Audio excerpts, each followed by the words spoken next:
नमस्कार, आप देख रहे हैं रीवा टाइम्स और मैं हूं मोहित ठाकुर। सोशल मीडिया आज ज़्यादातर लोगों के जीवन का हिस्सा बन गया है। इसका प्रयोग हर व्यक्ति करता है जो अपनी बात दूसरों को समक्ष रखना चाहता है। रोजमर्रा की घटनाओं को आम जनता तक पहुंचाने का सोशल मीडिया एक अच्छा साधन बन गया है, लेकिन सोशल मीडिया में दुरुपयोग भी बखूबी किया जा रहा है। हम आपको इसलिए बता रहे हैं क्योंकि अभी हाल ही में मध्य प्रदेश के रीवा में सम्मानित कलाकार पत्रकार सुषमा पांडे ने एक अपने फेसबुक में पोस्ट लिखी और उसमें सोशल मीडिया में कमेंट बॉक्स में बवाल मच गया। लोगों ने अपनी अलग अलग प्रतिक्रिया दी और कुछ लोगों ने कमेंट बॉक्स में व्यक्तिगत रूप से फर्जी फेसबुक आईडी बनाकर गाली भी गलौज करने लगे। जब हमारे संवाददाता ने सुषमा पांडे से बातचीत किया तो उन्हें बताया कि यह पोस्ट किसी व्यक्तिगत या विशेष के लिए नहीं था। वहीं पत्रकार सुषमा पांडे ने बताया कि यही अविनाश तिवारी जो बघेली में काम करता है, उसके लोगों ने कमेंट बॉक्स में गालियां दी, जिस पर उन्होंने समान थाने में एफआईआर दर्ज करा दिया है। पुलिस इस पर कार्रवाई कर रही है। आइए सुनाते हैं सुषमा पांडे ने क्या कहा है। देखिए, फेसबुक पोस्ट डाले हुए मुझे लगता 1 हफ्ते 10 दिन से भी ज़्यादा हो चुके हैं। और फेसबुक प्लेटफॉर्म एक ऐसा प्लेटफॉर्म है कि जहां आप अपना विचार रख रहे हो, तो जो भी फ्रेंड्स हैं वो भी अपना विचार प्रतिक्रिया के रूप में देंगे। और उसमें पक्ष और विपक्ष दोनों ही तरह के प्रतिक्रियाएं आई।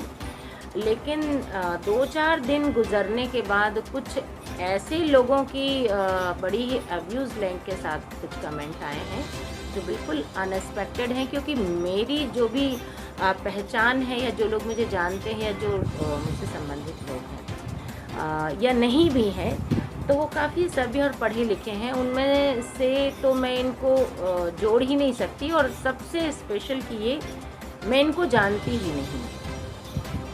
और अब वो क्यों कर रहे हैं ऐसा, क्या कर रहे हैं, उनका विचार है। अगर वो सहमत नहीं है मेरे पोस्ट के, क्योंकि मैंने उसमें जो जो मुद्दा हाईलाइट किया है, कोई व्यक्ति विशेष को हाईलाइट नहीं किया है, सबसे पहली बात। तो अगर मुद्दा आपके समझ में नहीं आ रहा तो भी बात दूसरी है कि आप समझ लें। यदि समझ में आ रहा है तो आप उस पर अपनी प्रतिक्रिया दें। लेकिन प्रतिक्रिया के रूप में जो गाली गलौज और इस तरह की जो है, तो ये तो मेरी खुद की समझ से परे है। और एक महिला होने के नाते और एक अच्छा नागरिक होने के नाते मुझे इस चीज़ की चिंता थी। मैंने इस उद्देश्य से पोस्ट की। और अब ये एक नया मुद्दा जो खड़ा हुआ है सोशल मीडिया पे लोगों की मनमानी करने का, ये पहला नहीं है, ये हमेशा से होता है। लेकिन इतना खुल के किसकी दमदारी पे हो रहा है, या ये लड़के कौन हैं, क्यों ऐसा कर रहे हैं, तो ये जानने के लिए मैंने इसकी रिपोर्ट दर्ज कराई है अपने संबंधित समान थाने में। और जैसे ही साइबर क्राइम की या जो भी संबंधित थाना कार्यवाही करता है, उस पर जो रिज़ल्ट आता है, और रिज़ल्ट के आधार पर मैं बहुत जल्द उन तीनों के नाम कि वो कौन है और कहाँ से हैं, मानहानि का दावा करें। कुछ अविनाश के साथ काम करते हैं, उन्होंने गाली दिया है। कौन अविनाश? ये जो एक कलाकार है बघेली का, और उसी के साथ एक कान्हा करके काम करता है। अच्छा। मैंने कमेंट देखा था। हाँ, तो उसमें गाली गलौज कुछ अपद्रव टिप्पणियाँ की थी, तो उस पर क्या कहना चाहिए? देखिए, कान्हा या 1-2 लोग और भी हैं, ठीक है। तो मेरे लिए वो तीनों बराबर ही हैं, बल्कि तीनों नहीं। आपने जो एक और नाम लिया तिवारी का, वो तिवारी भी मेरे लिए उतना ही अननोन है जितने की वो। तो जिस व्यक्ति को मैं जानती ही नहीं हूँ, क्योंकि एक छोटी सी पहचान, एक छोटी सी छवि तिवारी की तो कहीं ना कहीं थी, लेकिन फिर जो उनका काम मुझे एक कलाकार के तौर पे देखने को मिला, तो उस विषय पे तो मैं ज़्यादा नहीं, क्योंकि हर कलाकार ज़रूरी नहीं है कि वो हमेशा सफल ही हो। कलाकार अपनी कलाकार का प्रदर्शन करता है, और उसे हमेशा ही प्रयास करना चाहिए कि वो अपनी चीज़ों को बेस्ट करता जाए, प्लस करता जाए। और जब उसकी किस्मत का सितारा चमकेगा तो वो निश्चित तौर पे पूरी दुनिया उसकी चमक से सराबोर होगी। लेकिन मेरे लिए ये चारों बंदे बिल्कुल अननोन हैं। अगर मैं एक को तो पहचानती तो हूँ, लेकिन जानती नहीं हूँ। और बाकी के जो 3 हैं, चाहे वो कान्हा हो, चाहे वो 2 बंदे, कोई जुग्गू दादा है और एक कोई और है लड़का, मैंने उसमें एफआईआर में नाम लिए हैं तीनों के, मुझे याद भी नहीं है। तो मैं उनको तो बिल्कुल नहीं जानती, वो मेरे लिए बिल्कुल अजनबी की तरह हैं लोग। तो मैं फ़िलहाल तो कुछ नहीं बोल पा रही हूँ उनके लिए। बस ये है कि मुझे उम्मीद है कि शासन प्रशासन उस पर कड़े कदम उठाएगा अभी मैं वेट ही कर रही हूँ, क्योंकि हमारे संबंधित थाना प्रभारी जो हैं समान थाना सुनील गुप्ता जी, उन्होंने पहले एक दिन कहा, अभी आज तीसरा दिन हो गया, कल्पना किया कि फ़ोटो आप मुझे फ़ोन मत करिए, कार्यवाही में 1 दिन भी लग सकता है, 15 दिन भी। तो 15 दिन तो नहीं, लेकिन फिर भी मैं 1 हफ्ते वेट कर सकती हूँ, और इसके बाद मैं यहाँ के जो उच्च अधिकारी हैं पुलिस विभाग के, उनसे मिलूँगी, कलेक्टर साहब से मिलूँगी, और इस पर जैसे भी होगा लगातार मैं फोकस रखी हूँ, क्योंकि ये सिर्फ मेरे लिए नहीं, ये पूरी महिला समाज के लिए एक बहुत बड़ा वो है। और सबसे बड़ी फिक्र की बात कि कलाकारों को भी छोड़ दें तो हमारे यंगस्टर्स इस तरह से फ्रीडम को ख़राब ना करें, उसका महत्व समझें, ये मेरे लिए इम्पोर्टेंट है। तो इस मुद्दे को मैं ऐसे ही नहीं जाने दूंगी। व्यक्तिगत चीज़ों के लिए मैं लड़ाई लड़ूंगी, और उसके लिए मैंने आपको पहले ही बताया कि मैं मानहानि का दावा करूंगी व्यक्ति विशेष से। जो गाली गलौज हुआ है, क्या आपका व्यक्तिगत किसी से कुछ बयान था कि मुझे, मेरी याद में ऐसा कोई मुद्दा नहीं है कि मेरा कोई किसी से व्यक्तिगत किसी से भी झगड़ा छोटा या बड़ा हुआ है। मुझे मेरा बिल्कुल भी नहीं, किसी से भी। इन तीनों को, इस पूरे मुद्दे को दरकिनार कर दीजिए, बावजूद इसके मुझे अभी तक कोई ध्यान में नहीं है। एक मामला था किराएदार का, तो वो किराए जब तक हम लोग उस पर रेंटल थे तभी तक वो चीज़ें थी, और वहाँ से हमने टेक ऑफ किया, तो वो चीज़ें नहीं हैं। समाज के लिए क्या संदेश देना चाहेंगी?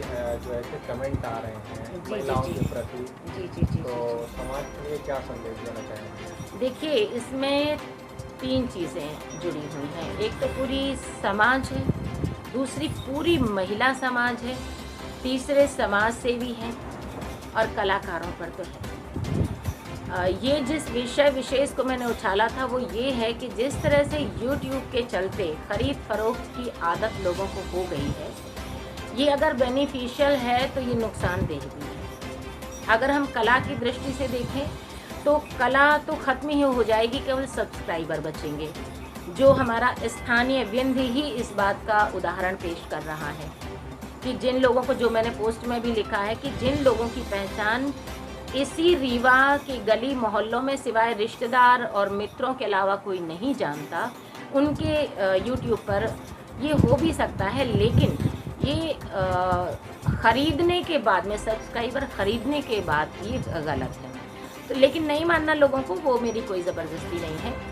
दूसरा कि अगर इस पे जो इतने सारे समाज सेवी संगठन हैं और ये सब होता देख रहे हैं, तो ये अपने आँखों देखी, वो कहते हैं ना कि मक्खी खाने वाली बात है, और ये किसी के भी साथ होता है।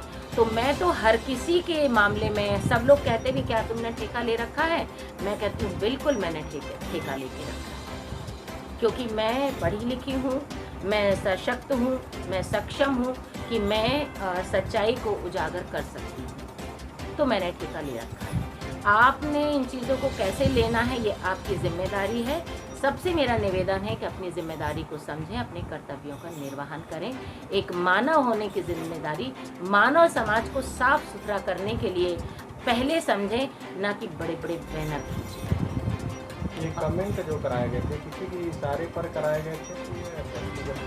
अब ये तो कहना चाहेंगे? हाँ बिल्कुल, इस पे तो यही कहा जा सकता है कि जब वो सारे लोग हैं, वो जेन्युइन पर्सन है या वो फर्जी आईडीज़ हैं, इसके बाद ही हम समझ पाएंगे ना, क्योंकि लड़ाई हमारी किसी से है नहीं।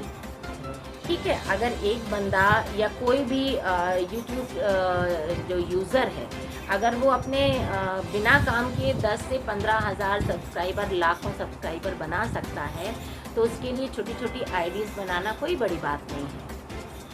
तो ये थोड़ा सा हम वेट कर लेते हैं इस चीज़ का, अगर वो सारी जांच पड़ताल हो जाती है, क्योंकि अभी तक तो पुलिस प्रशासन से मुझे कोई आश्वासन नहीं मिला है। हमारे सुनील गुप्ता जी हैं, तो वो तो इसे अभिव्यक्ति की आज़ादी बता रहे हैं, और देखते हैं कि कब तक क्या हो रहा है।